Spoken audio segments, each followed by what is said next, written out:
জানিস ভাই, আমি একটা চরিত্রহীন ছিল। সেটা তো আমি জানি ভাই আগে থাকতে। আর তুই ভাই জানিস তো তোর বৌদি কতটা ভালো। আর তোর বৌদিকে ভাই আমি কতবার ঠকিয়েছি, কতবার না বলে কত মেয়ের সাথে ঘুরতে গেছি, তুই জানিস। ঠিক আছে, যা হয়েছে বাদ দে।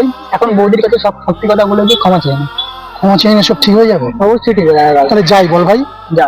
ঠিক আছে ভাই, তাহলে তোর বৌদির কাছে গিয়ে ক্ষমা চেয়ে আসি। যা। ঠিক আছে, শোনো, হ্যাঁ বলো। আমি তোমাকে মিথ্যা কথা বলে অনেক মেয়ের সাথে ঘুরতে গেছি, তাদের সাথে সময় কাটিয়েছি। আমায় তুমি ক্ষমা করে দাও, এরকম আর হবে না।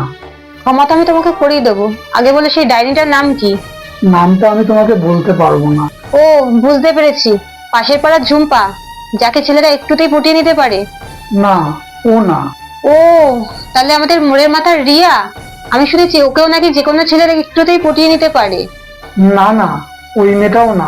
ও, পাক্কা তাহলে আমাদের পাশের পাড়ার টিনাই হবে। আর আমি শুনেছি যে ওদের বাড়িতে সবসময় ছেলেরা আসা যাওয়া করে, কারণ ওকেও যে কোনো ছেলেই পটিয়ে নিতে পারে। না না, ওই মেয়েটাও না। ঠিক আছে, তুমিও তাহলে যাও, আমিও তোমাকে ক্ষমা করতে পারবো না। ঠিক আছে, তোমার যা ইচ্ছা।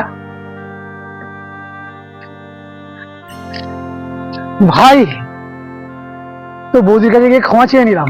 তারপরে কি হলো ভাই, বৌদি ক্ষমা করে দিয়েছে?